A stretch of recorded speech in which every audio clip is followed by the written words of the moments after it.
안녕하세요. 40대 초반의 돌싱남입니다. 저는 특별한 여자친구가 있습니다. 친구에게도 말 못할 비밀스러운 연애를 하고 있습니다. 자랑하고 싶어서 이렇게 사연을 보냅니다. 저는 20대 후반에 결혼을 하고 30대 초반에 이혼을 했습니다. 전처와는 장기간 연애를 했고 그래서 결혼 생활이 순탄할 줄 알았습니다. 하지만 연애는 상상이었고 결혼은 현실이었습니다. 연애 때는 몰랐던 것들이 결혼 생활하면서 하나 둘씩 보이고 아무것도 아닌 거에 부딪히기 시작했습니다. 용변 후 변기 뚜껑 처리 문제 치약자는 문제 등 매사에 트러블이 많았습니다.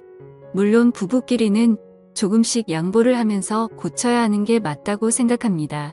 하지만 전처는 항상 본인 위주로 해주기를 바랐습니다. 게다가 고부간의 갈등 이런저런 갈등으로 인해서 둘 사이는 점점 안 좋아졌고 나중에 전처는 바람까지 피우다가 들켰습니다.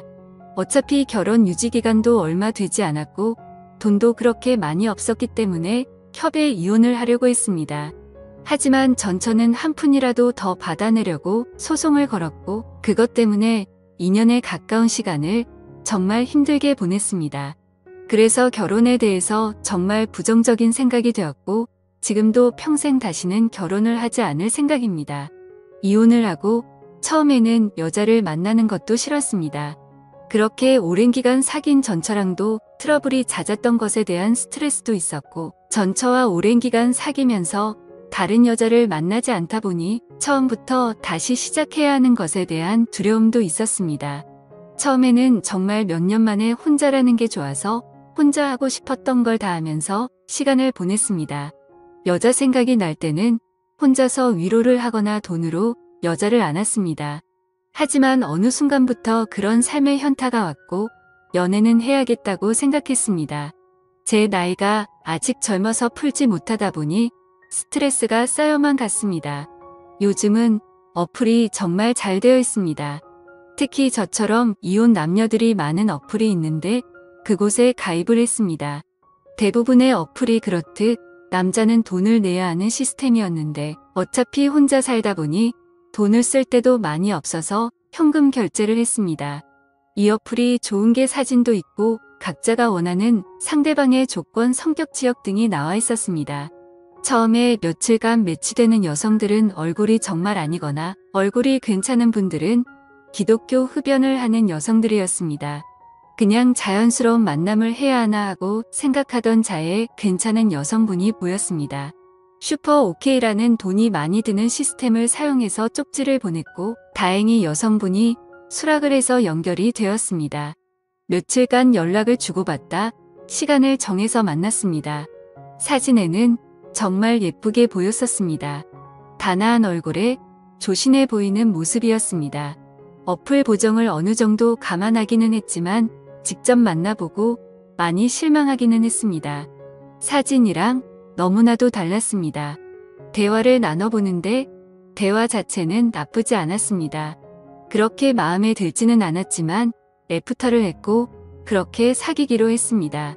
같이 데이트도 하고 여행도 하고 안기도 하면서 즐거운 나날을 보냈습니다. 하지만 석연치 않게 사귀다 보니 그 만남은 결국 오래가지가 않더라고요. 그러던 중 일이 벌어지고 말았던 거죠. 저에게는 친한 친구가 집 근처에 살고 있었습니다. 그래서 자주 그 친구랑 술도 먹고 그 친구네 놀러 가기도 했습니다. 그 친구 재수 씨는 나이도 어리고 정말 예뻤습니다.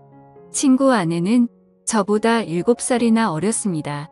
게다가 성격도 애교가 많고 싹싹해서 그 친구네 집에 갈 때는 항상 재수 씨가 좋아하는 음식을 사서 갔습니다. 친구 결혼식 때 얼핏 뵙기는 했는데 친구 장모님은 정말 미인이십니다. 나이도 많이 젊어서 저랑 몇 살 차이나 보이지 않았습니다. 나중에 알고 보니 재수씨 아버님이 재수씨 어렸을 때 재혼을 한 것이었고 친엄마랑 다름없이 재수씨를 키웠다고 했습니다. 그래서 친구 장모님은 친구 아내보다 21살밖에 많지 않았고 우리보다 14살밖에 많지 않았습니다.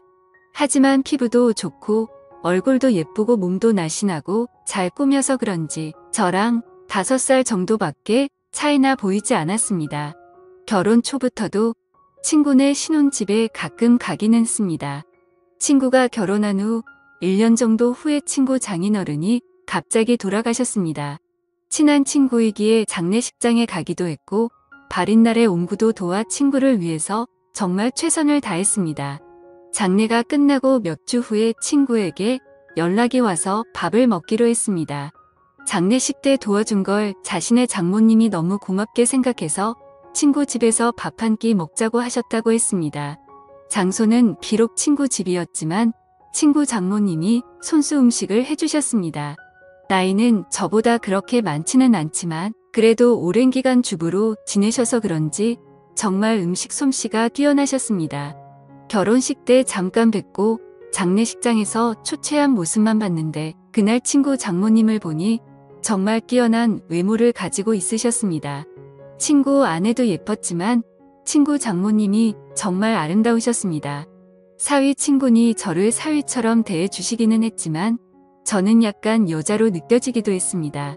친구는 예쁜 아내도 있고 젊고 아름다운 장모님도 있다는 게 부러웠습니다. 그렇게 좋은 시간을 가지고 몇 년 지났을 때였습니다. 친구는 그 사이 아들을 낳았는데 아들이 돌이 지나자 재수 씨가 복직을 해야 해서 장모님이 집에 와서 봐주신다 했습니다. 친구 아들이 너무 어릴 때는 한 번도 찾아가지 못했지만 돌잔치를 기점으로 친구도 시간이 많아져서 종종 밖에서 보기도 했고 2차로 친구네 집에 가기도 했습니다. 물론 아이가 아직 어리니 조심스럽기는 했는데 재수 씨도 저를 좋게 보고 있었고 친구 장모님도 저를 좋게 보고 있었습니다. 항상 갈 때는 재수 씨와 장모님이 좋아하시는 음식도 사가지고 가거나 배달을 시켜주었고 아직 어리지만 조카 용돈이나 선물도 가지고 갔기 때문에 너무나도 환대해졌습니다. 처음에는 아무래도 사위 친구다 보니 어색한지 장모님은 방에 들어가셨습니다. 하지만 시간이 지나자 같이 술 한 잔씩 하기 시작했습니다. 장모님도 술을 좋아하시는데 손자 때문에 많이는 안 드셨지만 그래도 맥주 몇 잔씩 드시며 좋아하셨습니다. 그러면서 제 결혼 생활이나 연애에 대해서도 물어보시며 혼자 사는 것에 대해 진심으로 걱정을 해주셨습니다. 어느 순간 친구를 통해서 반찬도 보내주시고 더 자주 초대해 주셔서 저녁을 대접해주기도 했습니다. 그럴수록 친구 장모님이 너무나도 괜찮아 보였고 얼굴을 자주 봐서 그런지 정이 들기 시작했습니다. 여자친구와 트러블이 많고 스트레스를 받을 때 장모님은 너그럽고 인자한 성격으로 저의 스트레스를 보듬어 주셨고 그럴수록 점점 친구 장모님이 좋아지기 시작했습니다. 집이라서 편하게 입고 화장도 많이 하지 않은 얼굴이었지만 그래도 너무 예뻐 보였습니다. 여자친구 외모와는 비교가 되었습니다. 그럴수록 틈만 나면 친구에게 연락해서 친구네 집에 놀러갔고 그러다 보니 더 자주 보면서 친해지게 되었습니다. 여자친구와는 결국에는 헤어졌습니다. 어차피 앉는 것도 눈치 보면서 안아야 하는데 데이트 비용은 또 제가 거의 다 내야 했기 때문에 돈을 써서 젊고 예쁜 여자를 만나는 게 더 낫다는 생각이 들었습니다. 그리고 마음의 친구 장모님이 한번 자리 잡고 나니 여자친구가 마음에 들지 않았습니다. 친구 장모님을 따로 만날 기회가 없었고 항상 친구나 재수 씨와 함께 봤기 때문에 제 마음을 표현하기는 힘들었습니다. 어떻게 연락처를 가지고 있기는 했지만 가끔 안부식으로 몇 번 연락을 한 게 다였습니다. 그러다 어느 날 기회가 왔습니다.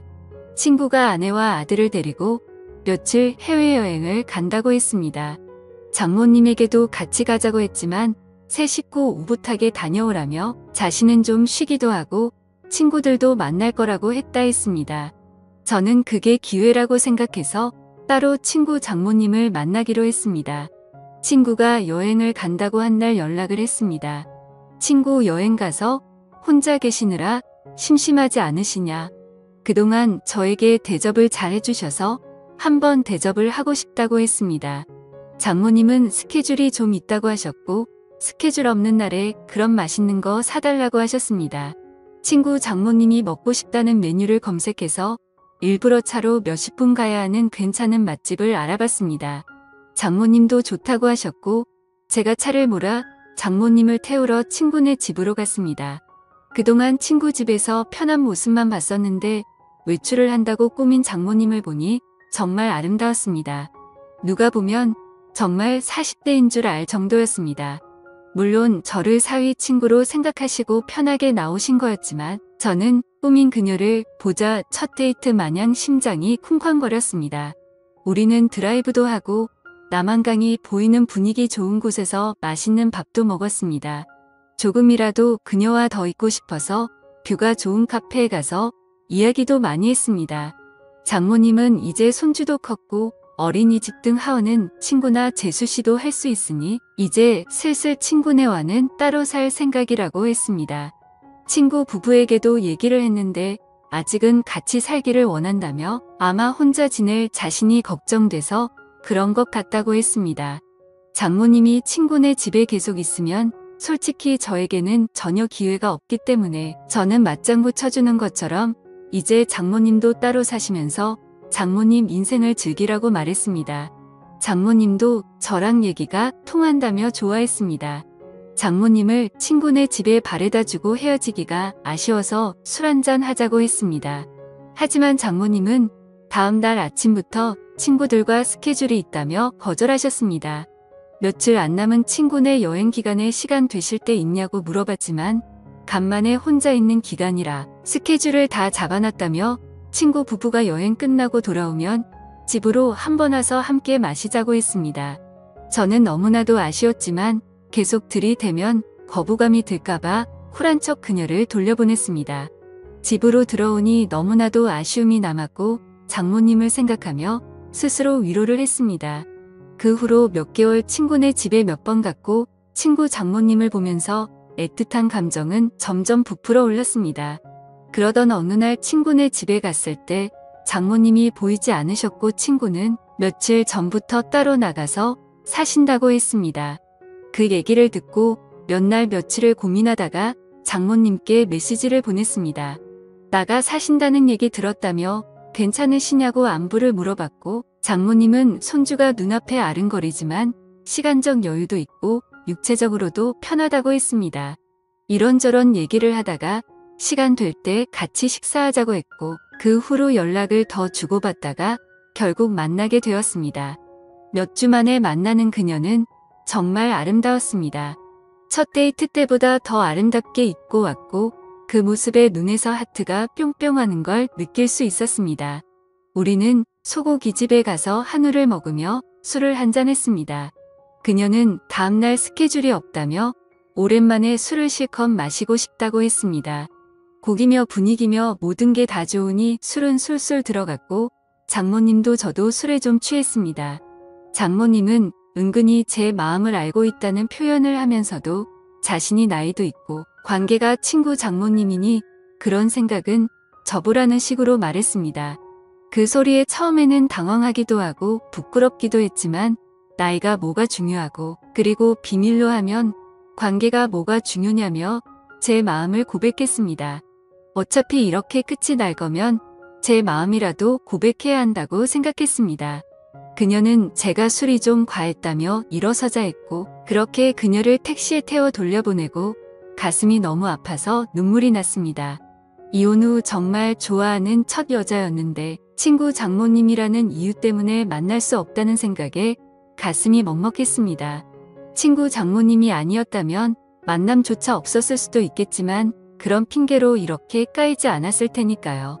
그렇게 몇 주간 너무 힘든 시간을 보냈습니다. 그러다 술에 취해 그녀에게 연락을 했습니다. 정말 좋아하고 잊으려고 노력해도 잘 안 된다고 한 번만 더 만날 수 있냐고 진심으로 고백했습니다. 며칠간 연락이 없다가 그녀에게서 연락이 왔고 그녀의 집 근처 술집에서 만났습니다. 다시 만난 그녀는 여전히 예쁘고 아름다웠지만 표정은 조금 차가웠습니다. 우리는 한동안 말없이 술만 마셨습니다. 이게 마지막일지도 모른다고 생각하니 너무나도 슬펐고 저는 마지막으로 제 진심을 이야기했습니다. 제 마음을 안 받아줘도 좋고 안 받아준다면 다시는 연락하지 않겠다고 했습니다. 하지만 그녀를 진심으로 좋아하고 사랑한다고 했습니다. 진심 어린 제 말이 통했는지 그녀는 조금씩 미소를 보이기 시작했습니다. 시킨 술 안주도 다 떨어져서 자리에서 일어나자고 말했더니 그녀는 장소를 옮겨서 맥주 한 잔 더 하자고 했습니다. 저는 그 자리가 마지막 자리일 줄 알았는데 그녀의 반응이 놀랍기도 하고 좋기도 했습니다. 맥주집으로 자리를 옮겼는데 이전 술집에서와는 다른 그녀의 표정과 몸짓이었습니다. 말은 안 했지만 그녀도 저에게 호감이 있는 것처럼 보였고 그녀는 저에게 호의적이었습니다. 우리는 맥주를 셀 수 없이 마셔댔고 정말 술이 많이 취했습니다. 중간중간 기억이 나지 않지만 정신을 차렸을 때 우리는 그녀의 집에서 술을 더 마시게 되었고 그렇게 그날 이후 우리의 연애가 시작되었습니다.